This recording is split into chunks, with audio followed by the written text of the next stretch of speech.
Correction du problème Race for Water.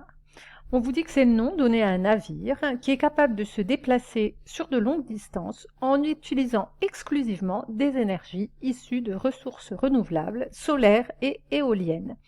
On vous donnait certaines données, la masse moléculaire de H2, l'énergie convertie de water en joules. On vous donnait également la puissance reçue par 1 mètre carré de surface horizontale en termes de puissance solaire. Et puis, on vous donnait également les besoins énergétiques moyens quotidiens pour l'équipage du navire, c'est-à-dire en ce qui concerne l'éclairage, la cuisine, les appareils à l'intérieur du navire, 100 kWh. Vous aviez quelques informations météo pour les 11 jours de voyage, que ce soit en termes de vent ou de soleil. Donc là, des explications qui nous expliquaient sur quoi que le navire allait fonctionner grâce à un cerf-volant et que ces cerfs-volants, qu'on appelait kit de traction, allaient permettre de tracter le navire à une vitesse de 3 nœuds, mais que ce système ne pouvait être utilisé que la journée et pas pendant la nuit. On vous disait donc qu'il était équipé, ce bateau, de panneaux solaires, 500 mètres carrés avec un rendement de 32%, qu'il avait également des piles à combustible, que ces piles pouvaient produire 26 Wh d'énergie pour 1 mol de H2 et que justement il pouvait stocker 200 kg de H2, qu'il était également équipé de batteries au lithium qui pouvaient chacune stocker 188,5 kWh en sachant qu'il en avait 4 et que le moteur, pour avancer, puisqu'il pouvait être soit tracté par le kit de traction, donc grâce au vent, soit grâce à des moteurs électriques, le navire en avait 2, des moteurs électriques, et chacun de ce moteur a besoin d'une puissance de 5 kW pour faire avancer le navire à une vitesse de 3 nœuds. Première question, on vous demandait, montrez qu'en l'absence de vent, les besoins journaliers en énergie électrique, moteur et besoins de l'équipage correspondent à 300 kWh. Donc là, c'était juste une lecture du sujet. Donc, c'était bien précisé, c'était des besoins énergétiques du moteur et puis des besoins de l'équipage. Donc, on va essayer de retrouver ça au niveau des données. Donc, besoin énergétique pour l'équipage, c'est donné ici. Donc, on a déjà une partie. Hop. Reste à trouver pour les moteurs. Donc, les moteurs, on a dit que c'était expliqué ici. Le navire est équipé de 2 moteurs et chaque moteur nécessite une puissance de 5 kW. Donc, alors, reste à savoir pendant combien de temps vont devoir tourner ces moteurs. Donc là, il fallait faire le calcul, dernier point, il fallait faire le calcul en l'absence de vent, c'est-à-dire qu'on imagine que le bateau n'avance que grâce au moteur et pas du tout grâce au vent. Et ce qu'on demande, c'est les besoins journaliers. Donc, ces besoins journaliers, comme on a dit, ils sont composés des besoins de l'équipage, donc pour une journée, c'était mis dans le sujet 100 kWh, et également les besoins du moteur. Et les moteurs, plus précisément, il y en avait 2 moteurs de 5 watts chacun, c'est-à-dire 2 moteurs qui représentent une puissance totale de 10 watts. Et ces moteurs, tout dépend combien de temps ils vont fonctionner. Ici, il s'agit des besoins en un jour, c'est-à-dire en 24 heures. Donc, on peut calculer l'énergie qu'ils vont consommer. Donc, pendant 24 heures, l'énergie, qui est égale à la puissance fois la durée, va nous donner un résultat de 240 kWh. Ce qui nous donne une énergie totale en besoin d'énergie de 340 kWh.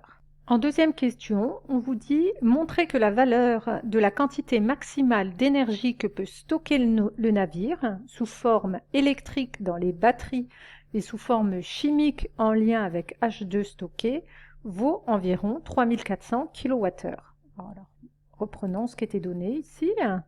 On nous disait qu'il pouvait stocker ici de l'H2 qui allait produire de l'énergie électrique, 26 Wh. Donc on va calculer combien correspond pour une masse de 200 kg.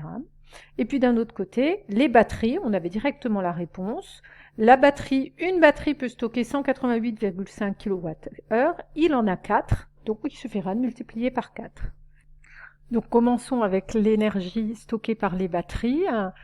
4 fois 188,5, on trouvait 754 kWh. À cela, donc, on va additionner l'énergie chimique en lien avec H2.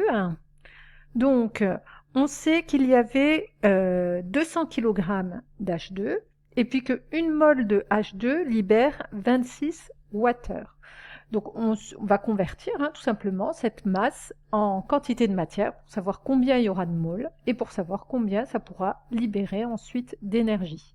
Donc, N égale à petit m sur grand M, on trouvait 100 000 moles. Et puis, puisque une mole libère 26 Wh, 100 000 moles en libéraient tout simplement 2 600 000. Donc 2 600 000 Wh, ce qui revient à 2600 kWh. Donc l'énergie de ces, à la fois des batteries et en lien avec le dihydrogène, nous donnait un total de 3354 kWh, effectivement ce qui vaut environ 3400 kWh. On passe au problème où on nous disait « Les réserves d'énergie du navire ont-elles pu retrouver à la fin des 11 jours de la partie du voyage étudiée leur niveau de départ ?» Donc au départ, on avait calculé que le navire stockait 3354 kWh. Et donc ce navire, il va consommer de l'énergie. Il va consommer de l'énergie pourquoi? Pour avancer. D'après ce qu'on nous disait le texte, il était tracté par le cerf-volant la journée, mais que lorsqu'il y aurait du vent. Alors quand on observe ici du vent, on voit qu'il n'y en avait pas tout le temps. Il y avait du vent 3 jours et le reste des jours, il n'y avait pas de vent. Donc on voit que déjà en termes de journée, le bateau pouvait être tracté uniquement 3 jours, ce qui signifie que les 8 autres jours, le bateau devra avancer en faisant fonctionner les moteurs. Et puis, il est également dit qu'il était tracté uniquement la journée et pas la nuit. Donc les 11 nuits, le bateau devait utiliser également les moteurs. Donc c'est la première chose qu'on va noter ici. En termes de sa consommation, donc pendant les 11 jours, il y avait 11 nuits pendant lesquelles le bateau avance grâce au moteur. Donc 11 nuits et des nuits qui étaient considérées être de 12 heures. Donc pendant 132 heures déjà, les moteurs devaient tourner. Il devait également, nous avait également dit qu'il y avait 3 jours où il y avait du vent, où là par contre les moteurs ne seraient pas allumés. Mais par contre, étant donné que le voyage va durer 11 jours, on avait 8 jours pendant lesquels les moteurs étaient allumés parce qu'il n'y avait pas de vent. Donc il y avait également 96 heures où les moteurs devaient être allumés. Donc ça nous donnait un total d'heures de 228 heures. Et c'était 2 moteurs de 5 kW chacun, donc une puissance en tout de 10 kW, qui consommaient donc une énergie de 2280 kWh. Donc ça, c'est pour la consommation énergétique liée au moteur. On sait qu'il y avait également une consommation énergétique liée à l'équipage qui était donnée dans l'énoncé. On nous disait qu'elle était de 100 kWh par jour. Alors pour un voyage de 11 jours, ça nous ramenait à une énergie de 1100 kWh. Ce qui fait qu'on pouvait calculer la consommation totale prévue pendant ce voyage de 11 jours. La consommation totale prévue, elle est de 3380 kWh. Alors, c'est-à-dire que là, le navire va consommer de l'énergie, dans l'énergie qui était stockée au départ, mais d'un autre côté, il va en produire. Il va aussi produire de l'énergie grâce à quoi? Eh bien, grâce aux panneaux solaires. On nous disait que le bateau était recouvert de 500 mètres carrés de cellules photovoltaïques d'un rendement de 32%. Et puis, on savait que 1 mètre carré recevait 500 watts pendant une journée ensoleillée, estimée à une journée de 12 heures. Donc, on va calculer l'énergie qui est produite par les panneaux solaires. Étant donné que 1 mètre carré reçoit 500 watts de puissance lumineuse, alors 500 mètres carrés, on pouvait calculer la puissance lumineuse reçue. Cette puissance lumineuse sur un panneau qui fonctionne pendant 12 heures chaque jour, cela nous amenait donc pour chaque journée à multiplier par 12. Et quand on regardait sur les 11 jours, on voyait qu'il y avait du soleil uniquement pendant 2 jours. Donc l'énergie qui va être produite grâce aux panneaux solaires, c'est cette puissance multipliée par les 2 jours et multipliée par les 12 heures d'ensoleillement. Ce qui a amené à une production de 600 kWh, mais sans oublier le rendement, puisqu'un panneau solaire a toujours un rendement en général assez faible, celui-là était quand même de 32%. Donc, ramené à un rendement de 32%, ça nous donne une énergie de 1920 kWh. Donc, on avait la consommation du navire pendant les 11 jours et sa production d'énergie pendant les 11 jours. En conclusion, qu'est-ce qu'on pouvait dire? Que l'énergie consommée était supérieure à l'énergie produite, donc il viendra consommer de l'énergie stockée au départ. Il pourra quand même continuer, puisque arrivé le 9e jour, il va faire soleil, il va pouvoir recommencer à stocker.